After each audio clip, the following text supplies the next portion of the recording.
पुण्यात मध्यधुंद तरुणाचा नारायण पेठेमध्ये धिंगाणा घालण्यात आलाय। पोलिसाचा मुलगा आहे म्हणत रस्त्यावर धिंगाणा घालण्यात आला आहे। रस्त्यावर एका अपंग व्यक्तीला धडक दिल्याने गोंधळ घातला गेला। रात्री पार्टी करून येणाऱ्या या तरुणीचा वारंवार स्थानिकांना त्रास होतोय असा आरोपही करण्यात येतो आहे।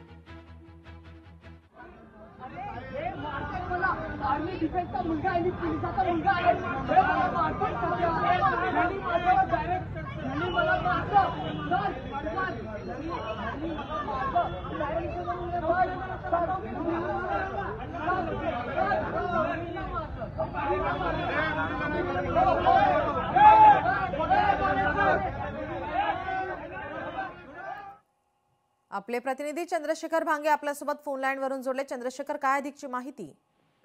खरं तर नीलम, आपण पाहिलं की काल रात्रीचा सगळा प्रकार आहे। लाईन बॉय अर्थात पोलिसाचा मुलगा आहे असं बोलत हा जो तरुण आहे तो दादागिरी करताना दिसत आहे। काल रात्रीच्या सुमारास नारायण पेठेतून हा तरुण आणि त्याची मैत्रीण एका कारमधून जात असताना एका अपंग व्यक्तीच्या गाडीला दिव्यांगाच्या गाडीला त्यांनी धक्का दिला। त्यानंतर हा जो दिव्यांग आहे तो खाली पडला होता आणि त्याच दरम्यान या तरुणाने त्या दिव्यांगाला शिवीगाळ केली। त्याचबरोबर मोठा राडा जो तो या लाईन बॉयने घातलेला आहे। खरं तर मी पोलिसाचा मुलगा आहे, अजून कोणी काही करू शकत नाही असं त्या ठिकाणी तो बोलताना सुद्धा दिसत आहे। एकंदरीत आपण पाहिलं की पुण्यामध्ये अशा प्रकारे शुक्रवार, शनिवार आणि रविवारी अशा पद्धतीच्या घटनांमध्ये मोठ्या प्रमाणात वाढ झालेली आहे। कारण पार्टी कल्चर जे आहे या पार्टी कल्चरमुळे सर्वसामान्य जे पुणेकर रहिवासी आहेत त्यांना मोठ्या प्रमाणात त्रास होताना या ठिकाणी दिसत आहे।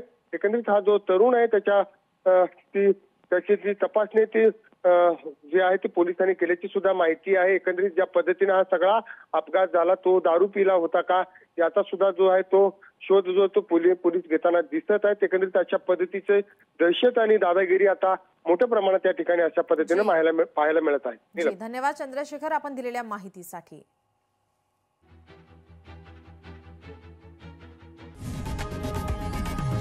लोकशाही मराठी ऐका, पहा, जागरूक रहा।